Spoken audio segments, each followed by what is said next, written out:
Zaitun ini terlanjur banyak terjamah oleh tangan-tangan misterius. Jadi kalau sekarang baru kita bahas sekarang, sebenarnya mohon maaf terlambat. Ya, Jumat sore, pimpinan Pondok Pesantren Al Zaitun, Panji Gumilang, mendatangi Gedung Sate, kantor pemerintahan Provinsi Jawa Barat. Hanya dengan beberapa orang saja, Panji Gumilang langsung disambut riuh awak media yang menunggunya sejak Jumat siang.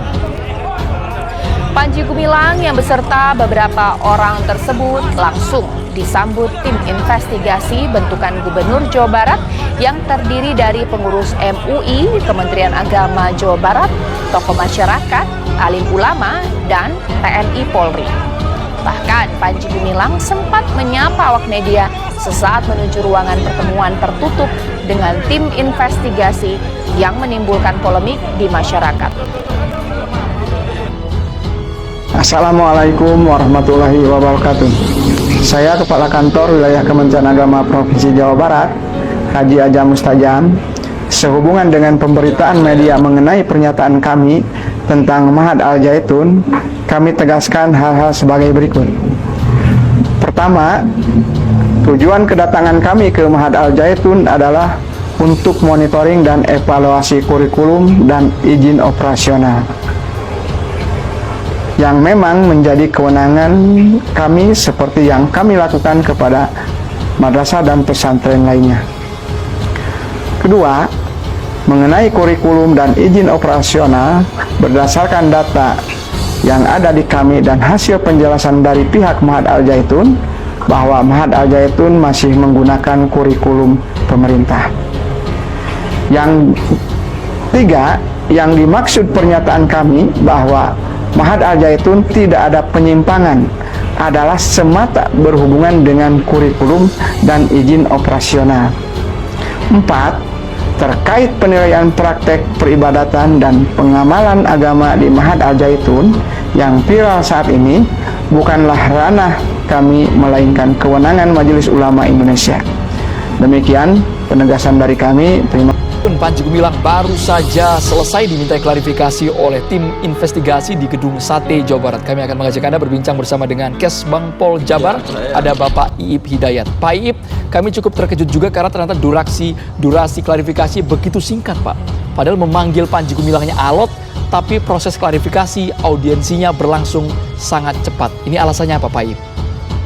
Jadi yang pertama saya ingin menyampaikan bahwa pemanggilan Panji Gumilang tidak alot, Pak, karena ketika kemarin kami menyerahkan surat, beliau berkenan menerima langsung jadi ke tangan beliau dan langsung menyatakan siap. Jadi tidak alot sih, karena dia menghargai pemerintah Provinsi Jawa Barat.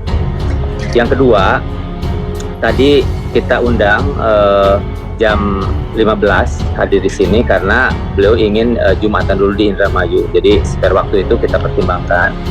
Dan memang kurang dari 2 jam sudah selesai. Kenapa sudah selesai? Karena ini kita bertabayun, Pak, bertabayun. Jadi artinya mengkonfirmasi, mengklarifikasi. Nah, beberapa item sudah tersampaikan, ada beberapa item belum minta waktu untuk dijawab tertulis, ya, karena beliau juga harus dengan data. Gitu. Dari tim memberikan kesempatan itu. Ya, jadi makanya kenapa kurang dari 2 jam sudah selesai. Itu poin pentingnya. Namun demikian, tim MUI Pusat juga sudah berada di Bandung bersama kami dan ini akan simultan berbarengan dengan kerja dari tim MUI Pusat. Mudah-mudahan dalam waktu singkat ada kejelasan tindak lanjut. Itu, Kang. Pak Iip, kalau kita uraikan, Pak, secara detail karena ada 8 temuan yang harusnya diklarifikasi oleh Panji Gumilang, mulai dari tata cara sholat, kemudian mazhab Ahmad Soekarno, sampai taubat tindakan zina yang bisa dibayarkan dengan sejumlah uang. Apakah semua itu terjawab oleh Panji Gumilang hari ini? Zaitun ini terlanjur banyak terjamah oleh tangan-tangan misterius. Jadi kalau sekarang baru kita bahas sekarang, sebenarnya mohon maaf terlambat. Tahun 2002 itu Pak Kapolri, Pak Dai Bakhtiar, itu sudah melabeli Zaitun ini sebagai kelompok sesat dan teroris ekstremisme. Cuman saat itu Pak Panji Gumilang membantah, enggak, kami bukan kelompok itu. Karena saat itu media sosial belum sekarang-sekarang, maka bantahan-bantahan saat itu ataupun bukti-bukti seperti yang dituduhkan dari Bahtiar itu belum ada bukti video maupun audiovisual. Kalau dulu tahun 2002 ketika Pak Mabes Polri menuduh menuduh Zaitun sebagai kelompok sesat, ya bisa saja mereka bantah dan masyarakat nggak memantau berita saat itu. Nah, ini sudah 20 tahun sama sekali Mabes Polri atau pihak-pihak yang berwenang itu sama sekali tidak bisa mengupdate apa hasil pekerjaan mereka. Termasuk, mohon maaf nih, Kementerian Agama itu hampir saya baca di Google itu hampir 45 menteri agama ke sana itu disambut dengan lagu kebangsaan kita Indonesia Raya, kadang lagu Bagimu Negeri, lagu Indonesia apa gitu, Bangun Pemuda Pemudi. Setiap menteri agama ke sana, cipika-cipiki kemudian mengatakan pulangnya, wah itu lembaga pendidikan terbaik se-Indonesia, nggak ada sesat, nggak ada.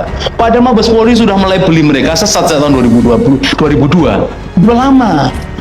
Pertanyaannya adalah kenapa loading lambat sampai 20 tahun kita nggak bisa update apa hasil pekerjaan pemerintah dalam menangani Al Zaitun.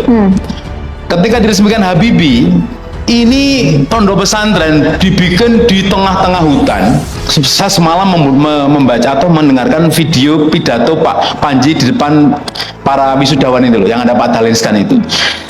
Setahun kita mengelola uang 500 lebih miliar. Itu yang gede. Tapi aset yang dimiliki Zaitun itu lebih besar lagi tuh. Dari mana uangnya itu kan waktu itu? Dibangun di tengah hutan. Kenapa di tengah hutan? Maka pendemo-pendemo itu bakal gagal, nggak bakal awet, betah mendemo Zaitun. Itu ada mobil 2000 yang menghadang mereka. Ada orang-orang yang menghadang mereka. Saya tanya di medsos saya, di IG saya, coba tebak, ribuan orang yang di dalam di dalam bangunan ini siapa mereka? Jadi kan itu rahasia umum sebenarnya. Wong Pak Hendro Priyono itu pada tahun 2002 itu nantang kok, siapapun yang melawan Zaitun akan saya hajar. Ketika Pak Muldoko ketika ke sana ini masih Pangdam 3 Siliwangi, jadi masih Pangdam. Ketika datang ke sana, kata Pak Muldoko apa? Saya datang sekali langsung jatuh cinta. Bapak Said Agil Al-Munawar ke sana sekali juga, pulang ya seperti menteri-menteri sebelumnya. Terpesona tadi, ini terbaik.